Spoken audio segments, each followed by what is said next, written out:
News of the Times. The French student who tried to hire a murderer.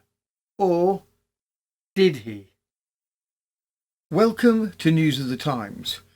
A French student, a poisoned dagger, and a £500 plot to murder his parents. Or so it appeared.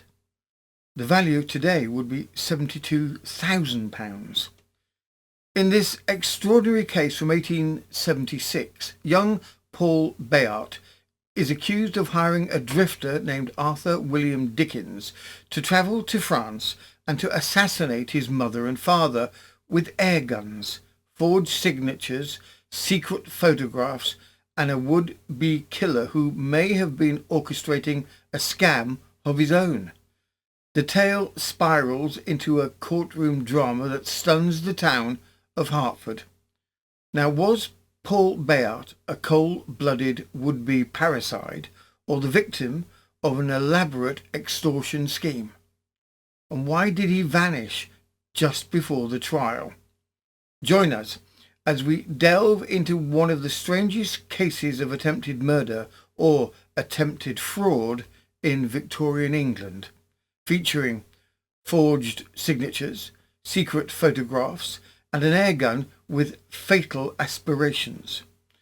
And in today's end of episode further particulars segment, a constable, a sergeant, and several bad decisions walk into a mews.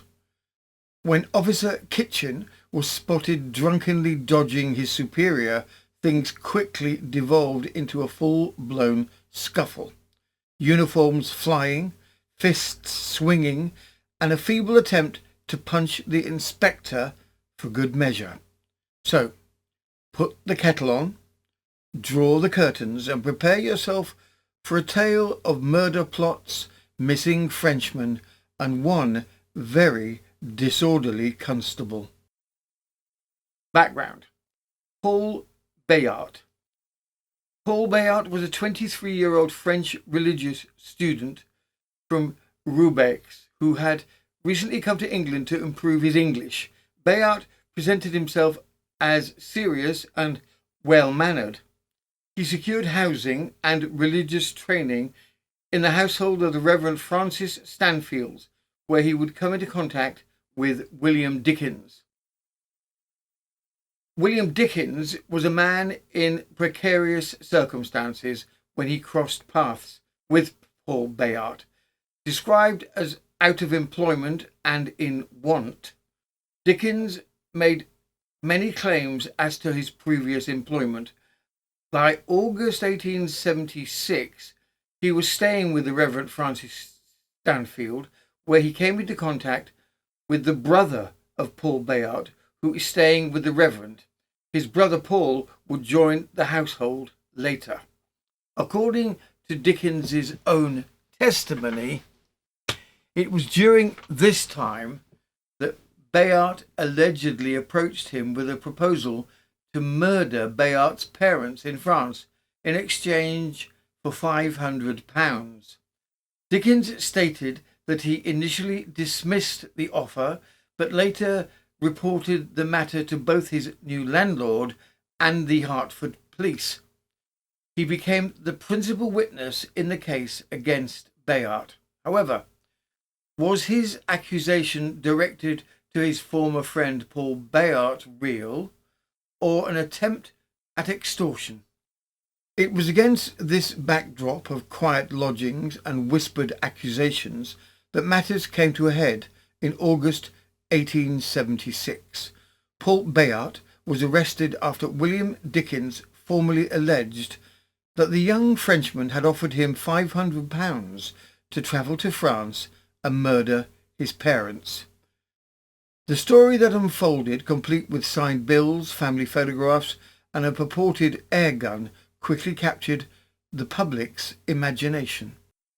From the Pall Mall Gazette, the 25th of August 1876, an extraordinary charge of solicitation to murder came before the Hertford magistrates yesterday. A young man named Arthur William Dickens of Hertford accused a young Frenchman named Paul Bayart living for the purpose of study with Mr. Stanfield, a Roman Catholic priest in Hertford, with endeavouring to induce him to murder his father and mother, Monsieur and Madame Bayart of Roubaix in France. From the statements of Dickens, who, though only 22 years of age, has, according to his own account, led a wandering and adventurous career. Bayart, alleging that he was anxious to inherit his parents' property, promised him £500, for which he signed a bill, if he would go to Roubaix and shoot his father and mother with an air gun. The prisoner also provided Dickens with portraits of his parents, instructions for his journey, and gave him £10 to buy an air gun and to pay for his travelling expenses. Dickens was cross-examined at considerable length, and the case was adjourned today. The case caused an immediate stir. One foreign student, one local drifter, and a plot that sounded more like a novel than a police charge sheet. But with the details murky and the credibility of both men under question, the story soon fell into disarray. It would take several months, shifting testimonies, and more than one raised eyebrow before a clearer picture began to emerge. From the Hertford Mercury and Reformer, the 10th of March, 1877. On the 24th of August last, Paul Bayart, a young man belonging to Roubaix in France, where his father and brothers are in business as woolen manufacturers, who has been for some time residing here as a pupil with the Reverend Francis Stanfield, a Roman Catholic priest, and he was charged on the information of a young gentleman of independent means named Arthur William Dickens, an acquaintance and associate of his here, with soliciting and inciting him to murder Bayart's father and mother in France. The two younger men had both lived with the Reverend Francis Stanfield, the Roman Catholic priest. Dickens had been there in September 1875, and at that time Achille Bayart, the accused brother, was also there. Paul Bayart afterwards came to live there, but Dickens had since left Mr. Stansfield's and had gone to live with Mr. Moran in this town. As investigators continued to shift through the strange relationship between the two young men, the case deepened.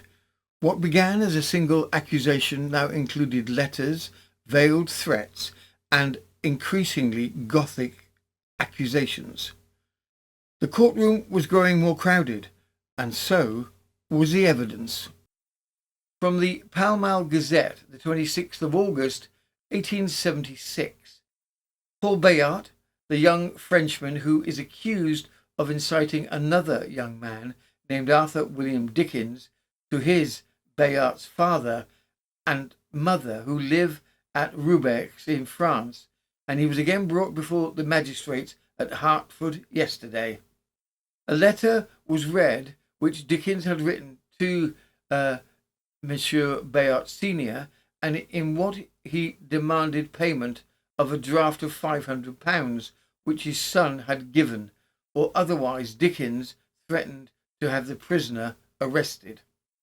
One witness stated that the prisoner had borrowed chemistry books from him to endeavour to discover some poison which would leave no trace.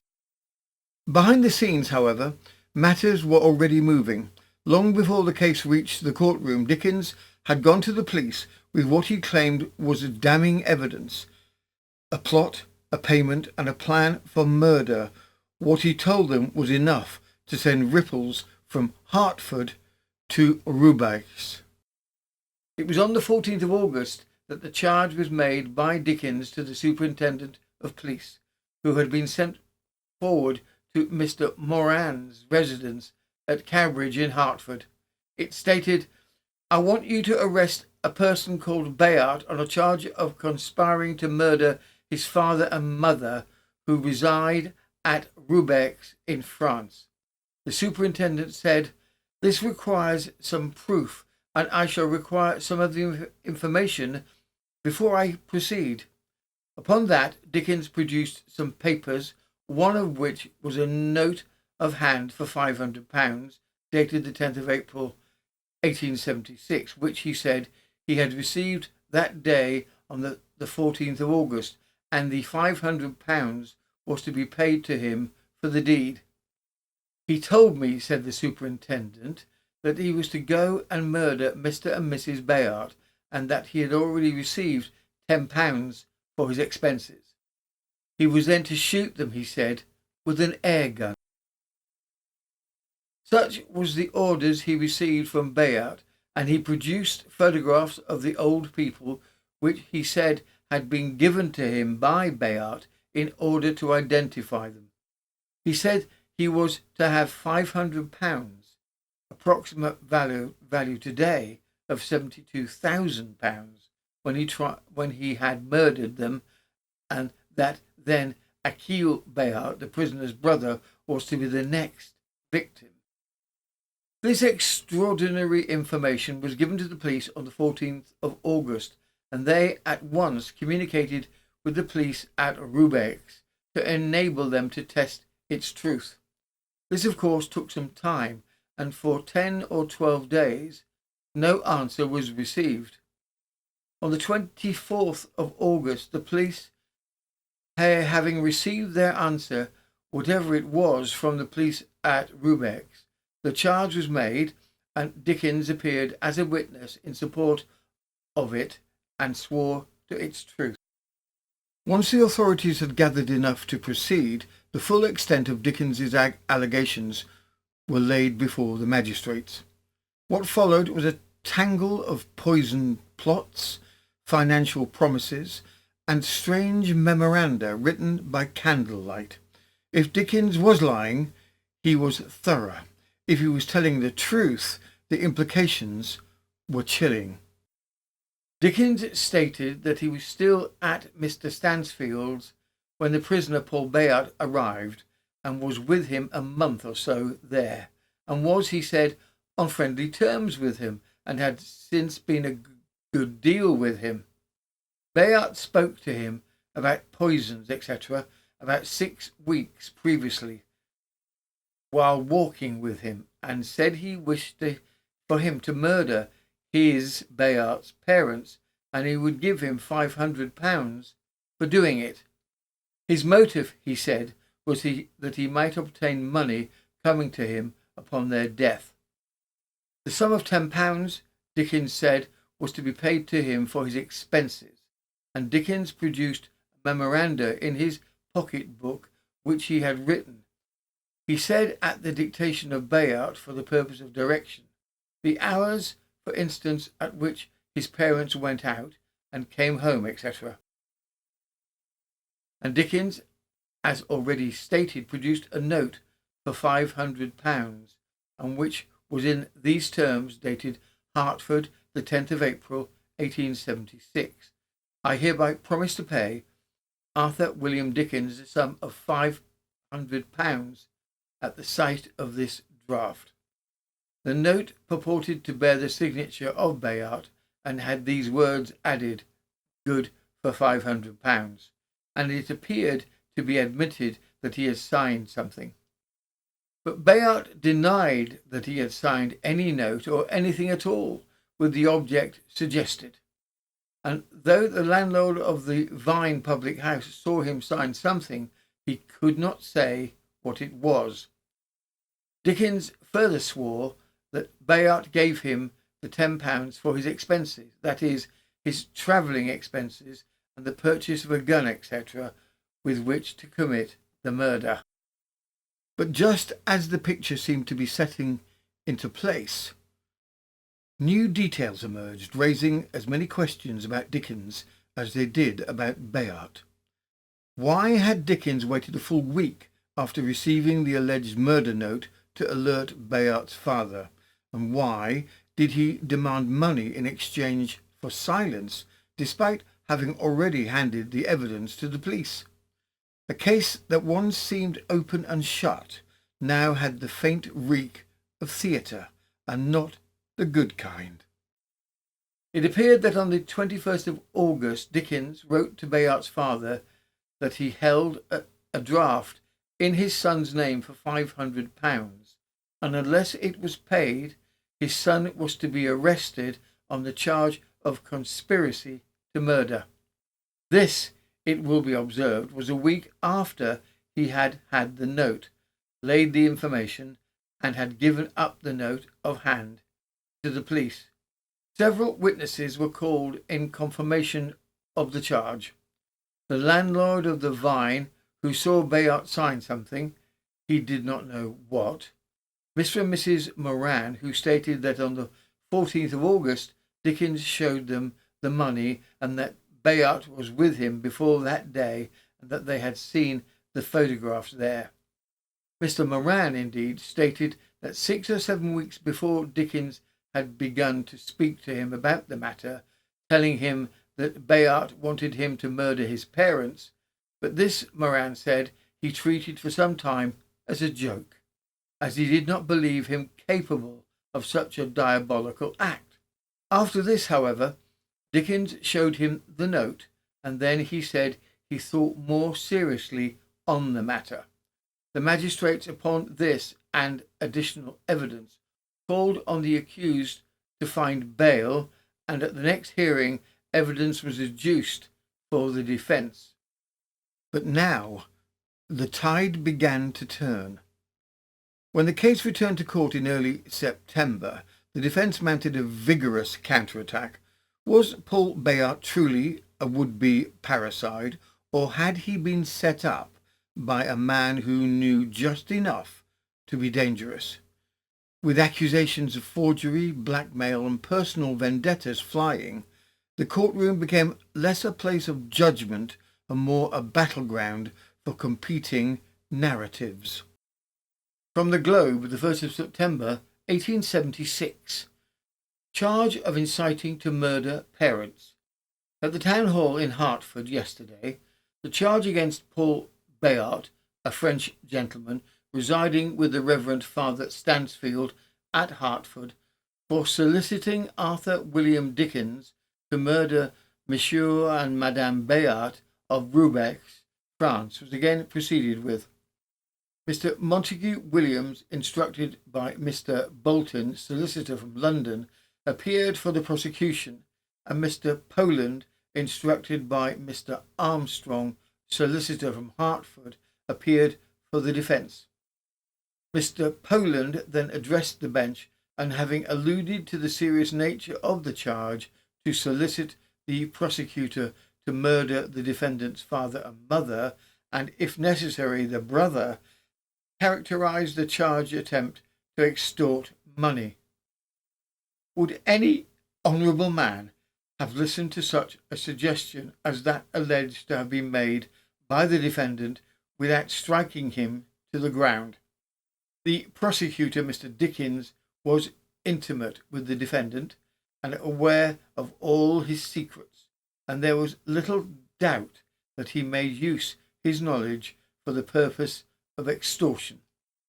The learned counsel called attention to the extraordinary manner in which the prosecutor had obtained confirmatory evidence just at the very point was more particularly wanted, and it was certainly very remarkable that several witnesses for the prosecution were extremely hostile to the Reverend Father Stanfield, with whom the defendant lived. The defendant's answer to the case was that the bill and endorsement had been forged by Dickens. He regarded Dickens as a forger, a perjurer, and an extortioner. As to the letter supposed to have been left in the Vine by the defendant's account, it was that Dickens had asked him for a route to Italy, and that was all that the envelope contained. He characterised Dickens's statement that Bayart had given him £10 as absurd, alleging that Dickens knew Bayart was getting together the sum of money to send a young lady abroad. Mr. Poland commented strongly on the letters Dickens wrote to the defendant and his father on the 21st of August, and stated that they were of a character to render the writer liable to a charge of felony.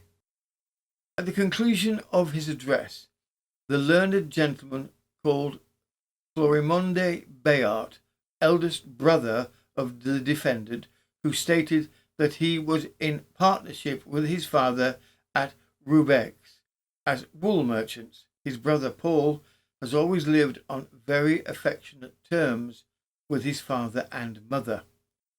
Paul would not, he believed, inherit anything at the death of his father or mother. Paul writes to his mother every week, and the letters produced were some he had received from Paul. The defence in turn brought forward a steady stream of witnesses. Family members painted Paul as a dutiful son with no financial motive, no inheritance claim, and no history of malice.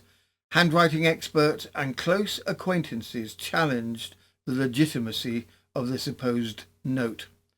Even Reverend Stanfield lent his voice in support, expressing disbelief that the accused could have written the damning document. But despite the show of support and mounting doubts, the court was not yet ready to dismiss the charge. The case, it was ruled, must proceed to trial. One of the prisoner's brothers was called and stated that his parents were both aged and that he and another brother were in partnership with his father, so that his father's death would be an advantage indeed to himself and the other brother, but not to the accused, as whether Paul would be benefited would depend upon his brothers. The accused, however, was sent to England to learn English, was on the best terms with his family, and wrote to them frequently. Another brother, Achille, gave similar evidence, and both the brothers swore to their belief that the signature to the note was not that of the accused. Another witness, a Frenchman who knew the accused, gave similar evidence, and the Reverend Stansfield was also called as a witness for the defence, and stated that in his belief the note was not signed by the accused. On the whole of the evidence, however, a majority of the magistrates, 7 in number, are of the opinion, after carefully considering the case, that it was one which ought to go for further inquiry, and they therefore committed the prisoner for trial at the next assizes, accepting bail, however, to the amount of £400. In the end, despite conflicting testimony and a growing sense that all was not as it seemed, the magistrates chose caution over dismissal. Paul Bayart was formally committed for trial at the next assizes, although notably released on bail for what many considered a surprisingly modest sum. What followed in court would only deepen the mystery. From the Pall Mall Gazette, the 1st of September 1876, Paul Bayart, the young French student who is charged with soliciting a young man named Dickens to murder his parents, was yesterday committed at Hertford to take his trial at the next assizes, but the magistrates released him on bail for a very small amount. On behalf of the accused, Mr. Poland suggested the whole story had been concocted by Dickens with a view of extorting money, and the 2 brothers of the prisoner and other witnesses from France were called, who denied that the documents, including the bill of £500, which were put in to support the charges, were in the handwriting of the defendant. But when the moment of reckoning finally arrived, the accused was nowhere to be found. From the Hertford Mercury and Reformer, the 10th of March, 1877, the charge against Paul Bayart for inciting to murder. At the close of the trial for murder, the learned judge directed the accused to be called on his recognizances, and he was accordingly so called, but did not appear. Mr. Armstrong, his solicitor, had informed the judge that his client had, upon his being admitted to bail, gone at once to his family at Roubaix. He, Mr. Armstrong, had communicated with him there and also with his father and mother and brothers. From Roubaix, the young man had gone to Berlin to make some inquiries as to a statement made by Dickens, who had said he was there, and while there he corresponded with his father and with himself as his solicitor. After some little time, however, his father and mother had written to himself, Mr. Armstrong, to say that they did not know where he was, and that the gentleman suggested that probably his client did not know at what precise time he was to surrender, as he had always declared to him that he intended to surrender and take his trial. Paul Bayart had vanished. When his trial date approached, he was called on by his reconnaissances, but he failed to appear. According to his solicitor, Bayart had travelled first to Roubaix to reunite with his family, then on to Berlin, allegedly to investigate a claim made by Dickens. For a time he remained in contact with both his parents and his legal counsel, but eventually the letters stopped. By the time of the next assizes in July 1877, there was still no sign of him. Repeated calls for his surrender were met with silence. Paul Bayart had simply disappeared. And so the case was never brought to trial. Now, did Paul Bayart truly attempt to hire a killer to dispatch his parents and perhaps his brother as well? Or was the entire affair an elaborate scheme crafted by William Dickens in a bid to extract money? To this day, no trial was ever held, no verdict rendered, and no sign of Paul Bayart. Was he a cold-blooded conspirator, or the target of an opportunist's well-crafted lie? The truth disappeared with him, somewhere between Hertford and Berlin. Further particulars. And now, from poisoned daggers and parricidal plots to a rather more straightforward crime of, whiskey and poor judgment. We journey from the drawing rooms of Hertford to the cobbled streets of Berkeley Square, where Constable William Kitchen, clearly having sampled something stronger than tea, was found running down the alley like a man late for a duel he forgot he was in. When confronted by his sergeant, our constable of the C Division responded not with explanation, but with fists. What followed was less a police procedure and more a wrestling match with uniforms. We present the case of the drunken constable who assaulted his own sergeant and very nearly added the inspector to the list. From the Illustrated News, the 11th of May, 1872, a drunken policeman assaulting his sergeant. William Kitchen, a constable of the C Division, was charged with being drunk while on duty and assaulting Sergeant Wells, 15C. At 2:15 in the morning on the 28th of the month, Sergeant Wells, 15C, on duty in Hay Hill, Berkeley Square, saw the prisoner, who was always on duty, run down. Bruton Mews evidently trying to avoid him. The sergeant went after the prisoner and found him to be drunk and ordered him to the station. As the prisoner refused to do so, the sergeant told some constables to take him there and assisted in doing so, when the prisoner threw him and struck him 3 times, and he behaved with great violence. And when at length, and with considerable difficulty, he was got to the station, he made an ineffectual attempt just to strike the inspector, Mr. Browning.